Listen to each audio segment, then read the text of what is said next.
Welcome to Canonical. I'm James Shao, and I'm joined by Ia Darris and Sam Spieler. Hello. Hey. Hey, guys. Today we are continuing our series on transhumanist sci-fi with A Fire Upon the Deep by Vernor Vinge. Since this is a review, we won't reveal any spoilers. If you haven't read the book yet, you can keep on listening. If you want to join our discussion, you can find our book club on Reddit by clicking on the link in the episode description below. And if you would like to support us in your local bookstore, you can use our bookshop.org link, which is also in our episode description. At our bookshop store page, you can find the books for our book club and other books that we recommend.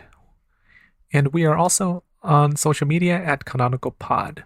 Next week, we will be having an in-depth discussion of A Fire Upon the Deep. We hope you'll join us for that episode as well. Since this book was my pick for the series, I'll start by talking about why A Fire Upon the Deep is noteworthy. Published in 1992, it touches upon a range of scientific and philosophical topics dealing with consciousness, intelligence, and technology. One of the main themes of the novel is how organic beings and civilizations interact with technology and the consequences of these interactions. It was also one of the first novels to depict online discussion in a form similar to what we are familiar with today. I think the most important thing that makes it noteworthy is the idea of superhuman intelligence, and artificial intelligence or other forms of superhuman intelligence are really an important theme in this novel and increasingly interesting, I think, nowadays especially. Right. So let's get into what this book is actually about. In the novel, the Milky Way is divided into different zones of thought, where the further away from the center of the galaxy you are, the faster computing can occur. The novel starts when a human colony in the superintelligent part of the galaxy accidentally unleashes a malevolent artificial intelligence called the Blight that threatens to wipe out or enslave everything it encounters. Frankenstein human, so a person who's kind of pieced together, whose name is Pham Nguyen, is created by another super intelligent being to deal with the Blight. Pham, goes on a journey with Ravna, a human who originated from the largest human civilization in that part of the galaxy, and two machine-augmented sentient plant aliens called Scrode Riders. They go to... It sounds ridiculous, Not chode riders. Yeah, that's right. Scrode Riders, or Scroders, or Riders. They go to a planet that potentially holds the countermeasure, a weapon against the Blight. There is a secondary storyline on that planet where two human children, Johanna and Jeffrey, or is it Johanna? I assumed Johanna because of Johannesburg, but it could be Johanna, huh? I kind of thought Joanna or Joanna. Yeah. I feel like it's got to be... Yeah, it's either Johanna and Jeffrey or Johanna and Jeffrey. I don't think it can be one or the other. I saw hard J's for both.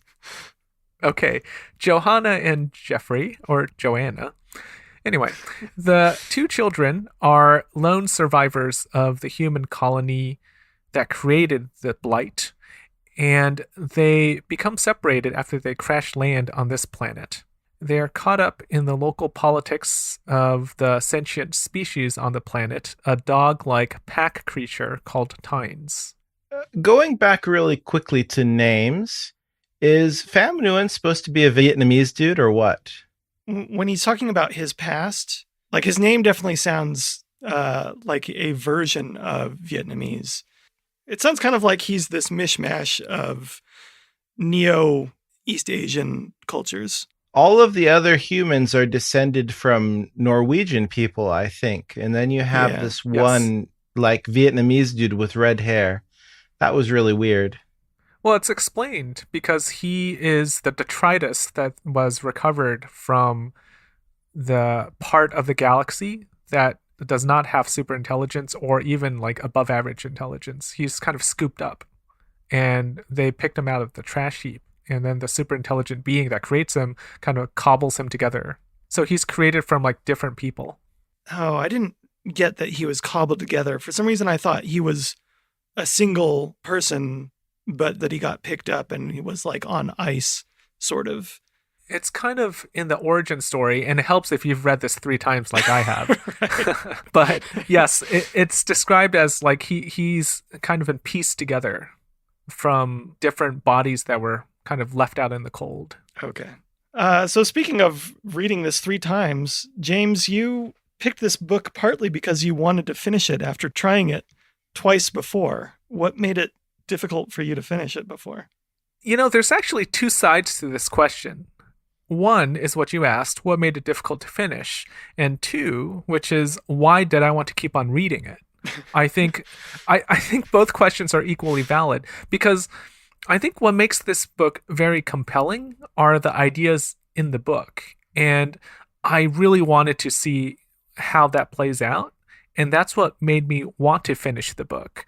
What made it difficult to finish is it's not an especially engaging book outside of those ideas for me. My first attempt at it was with an audiobook, and I think it's a book that you should not consume in an audio format. I think that makes it extremely difficult. When I went to it the second time, I got about halfway, and then we started this project up, and it wasn't a compelling enough book at that time for me to just want to keep on reading and devote time to it. So it is compelling, but it wasn't compelling enough for me. Yeah, speaking of the audiobook trouble, I didn't try an audiobook, but I did have trouble at the beginning because there isn't much exposition in this novel. I think Vinge has a lot of interesting ideas that he's playing with in terms of like people having names that are combinations of different other names and people who have hive minds and kind of work together as separable creatures, but it's not explained clearly. You just jump right into it.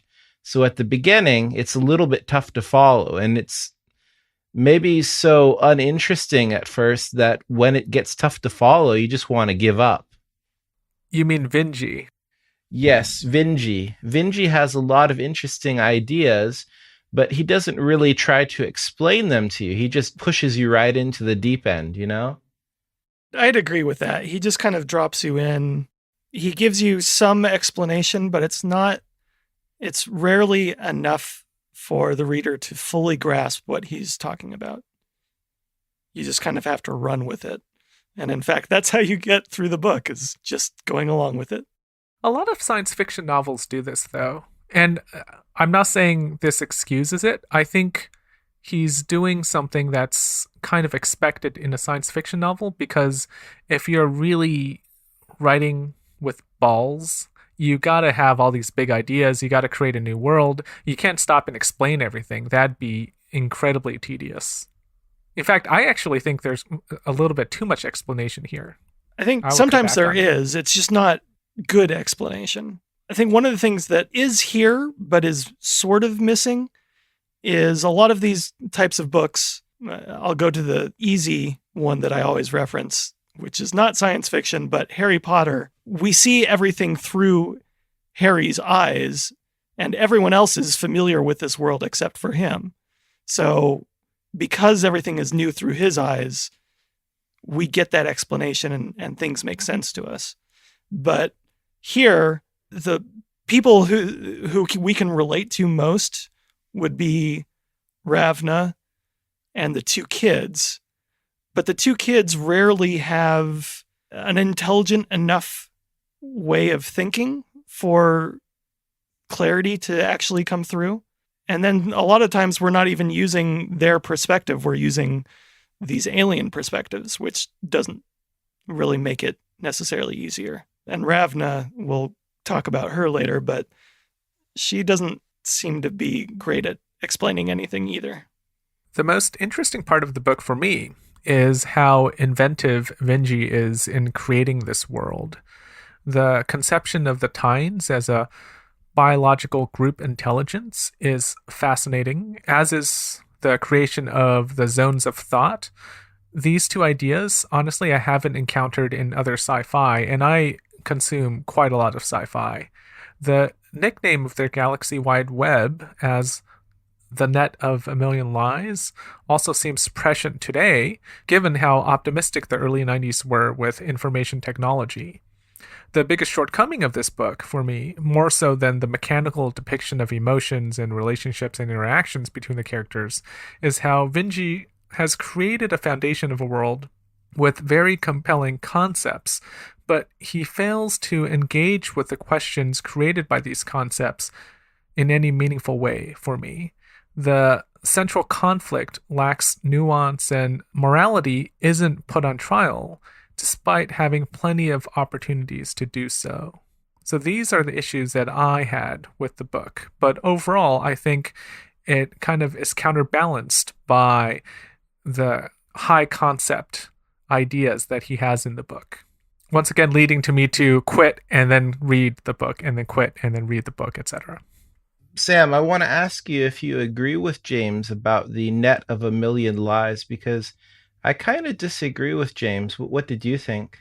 I enjoyed the net of a million lies because it felt similar to what we're experiencing today with social media. And I know it's taken straight out of the Usenet from the early 90s. It did feel like there was something missing. There's no, like you're talking about morality. There's all these instances where morality could have been discussed or explored more, and it isn't. One of the places where a missed opportunity for discussion of morality could have come in is with the net of a million lies. You guys have both said that you think it's very similar to the modern internet, but I really don't see that. I see it as fundamentally a very optimistic way of looking at the internet, and it really shows its early 90s origins.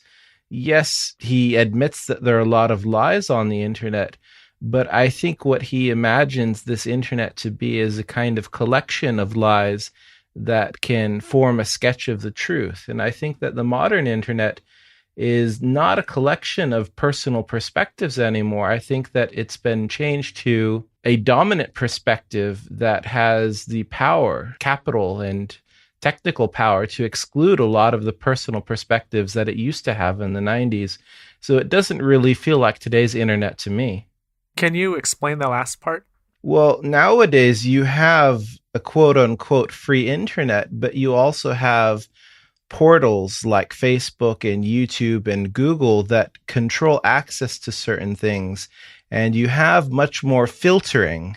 In the way I understand this Usenet internet sort of thing that they have in the novel, it's just a raw feed. There are no algorithms. Anybody's voice is as loud as anybody else's voice. That's the utopian idea of the internet that I think a lot of the early internet fans had, but I don't think it's what we have now in 2020. I agree with you that the shape of it is much more the shape of the early 90s internet, but the context, the lies that we're seeing feels a lot like not the internet of today, but specifically social media today. Especially when the blight starts taking over and he sends messages that are obviously lies. That's when it feels like you get a completely different talking point from the truth.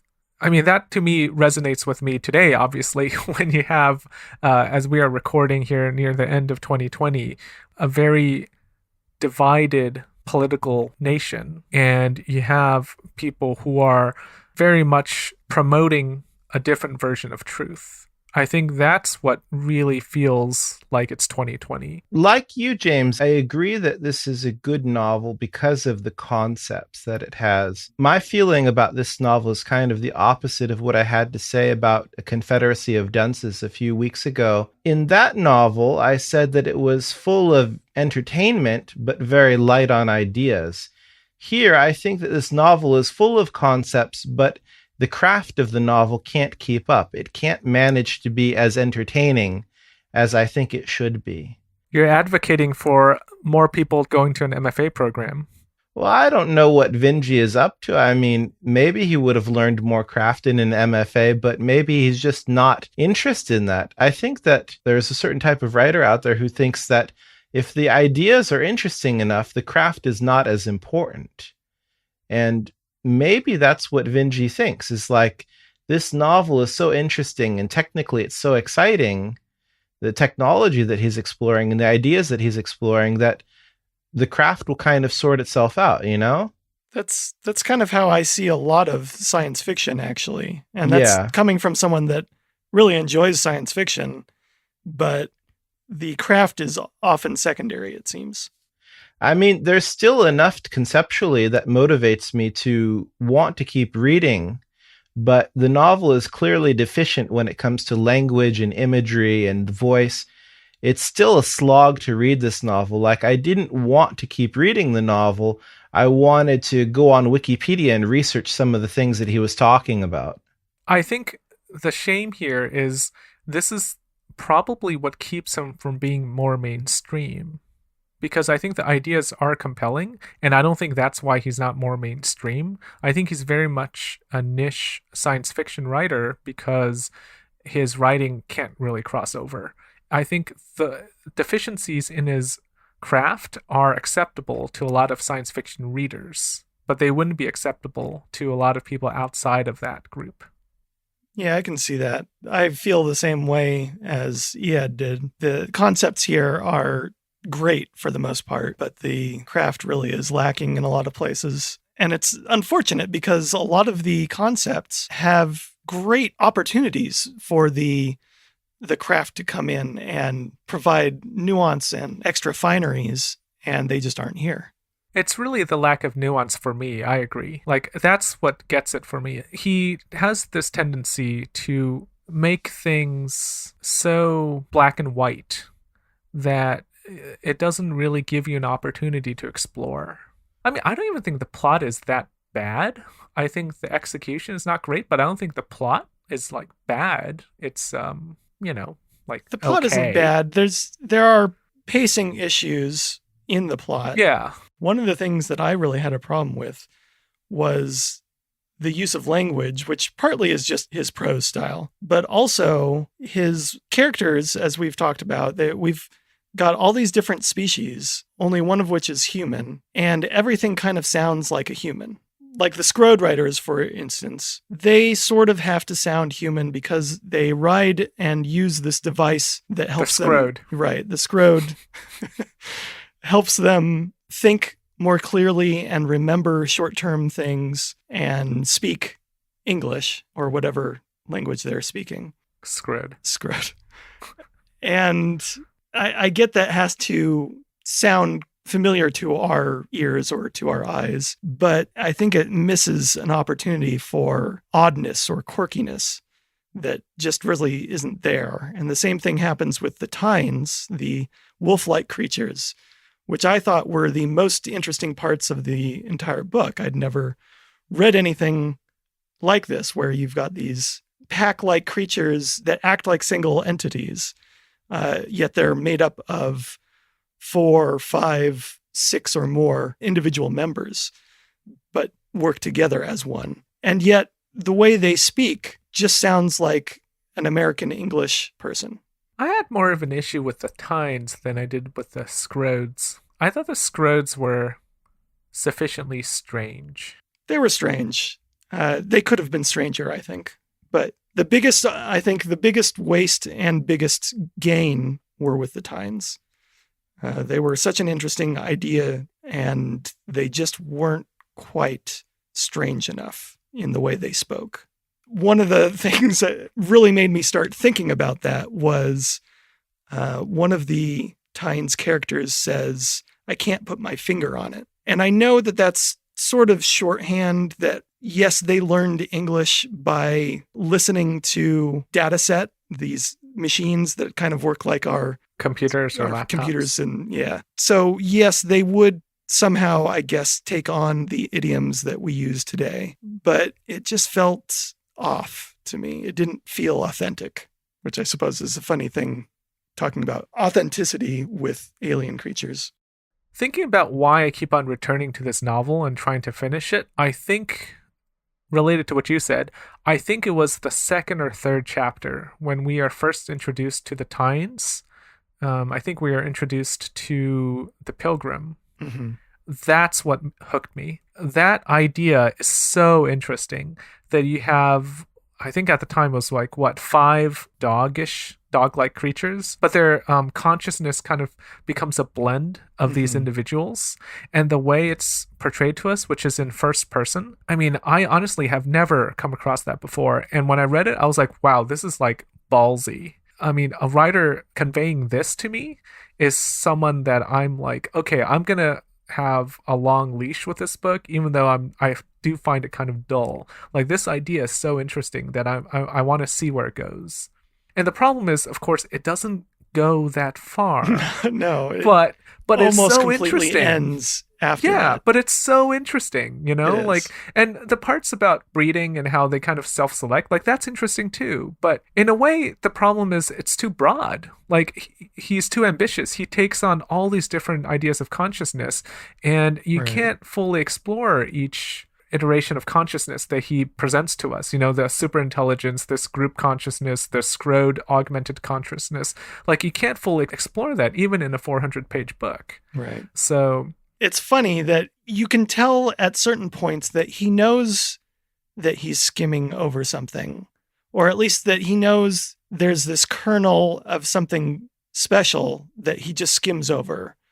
For example, the pack names that originally I thought were really boring, you know, like there's Lord Steel is one of the antagonists, and Word Carver is another character. They all have this kind of teenager screen name feel to them. did you look up Flenser, by the way? Do you know what that means? Yes. A whale skinner, I think. Yeah, that's one that actually has a deeper meaning even beyond that. Not Flenser, but when he's talking to Ravna, he says, "You can call me Skinner." Yeah. And that might actually be a reference to B.F. Skinner, who experimented with selection and conditioning. And so that's kind of interesting. You know, you don't have to read into it, but it's there. It's an Easter egg. It's an Easter egg. But the example of Steel, while originally I thought, wow, this is such a teenage boy idea for a cool name. But Tham Nguyen, who was one of the least interesting characters to me, actually picks up on the name Steel, and in a very quick throwaway line just says maybe things aren't the way we think they are down there. Just by piecing out the names Steel and Flenser, he's able to suss out that Steel probably isn't as tough as he thinks he is, or as tough as he's projecting. But those little insights that could have been explored more just end. Do you think the novel is meant to be less an exploration of specific post-human ideas and more of a compendium or compilation, a greatest hits collection of different ideas of augmented and superhuman intelligence? Yeah, I think so. I think he spends a lot of page space and word space on world building, maybe more than he needs to. This is something that I'm going to come back to in the next episode next week, but it is reminding me a lot of Vinge's essay that he wrote about the coming technological singularity, because I think there are clear parallels between the different races that we find in this novel and the different ideas that Vinge has about how the technological singularity will come about. I think there are a lot of parallels that we can find. We'll talk more about that later when we're out of spoiler territory. Well, sounds like we covered a lot about this book. Let's take a break, and when we come back, we'll talk about whether or not we're looking forward to the other books in this trilogy.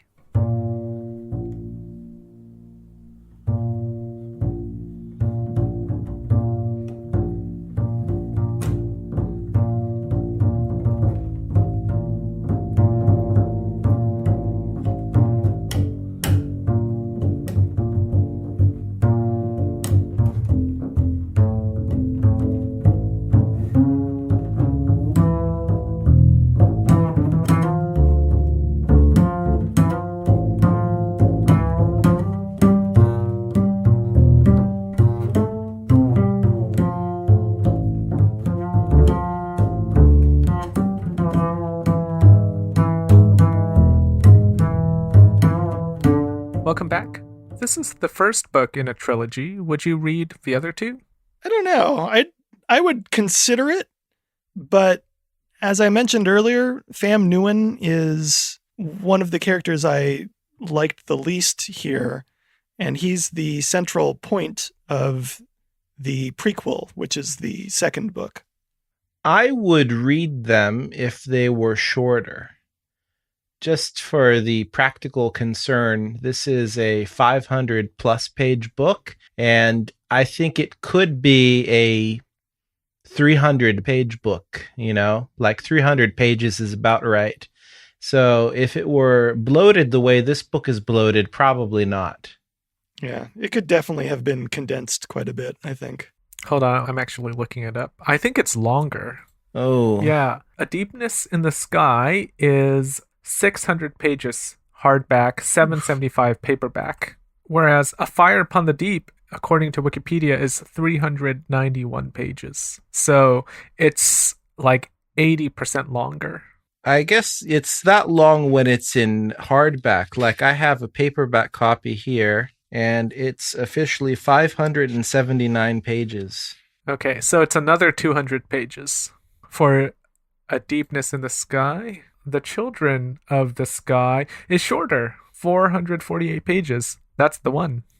Oh, only. That's a novella at this point. I'm actually kind of interested in his novellas. He's won a lot of prizes for his novellas. He's got good ideas. He's got interesting concepts. If he keeps those concepts and keeps the prose shorter, maybe it's good. Would you guys recommend A Fire Upon the Deep to anybody? I would, but probably just for people that were really into sci-fi. Yes, I agree. Yeah. I think you have to really, really be into sci-fi to enjoy this book. Yeah, it's a sci-fi fan sci-fi novel. It's not for a casual reader. Okay, let's conclude here. Thank you for listening. Did you think we were way off base with our review of this book? Well, we'd love for you to let us know on Reddit. You can find that link below.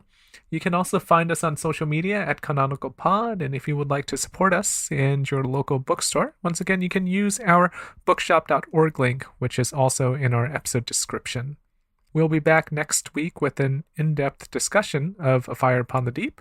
If you're interested in joining that discussion, go ahead and find a copy of this book, and then find us on Reddit. Till next time, happy reading. We'll talk to you soon.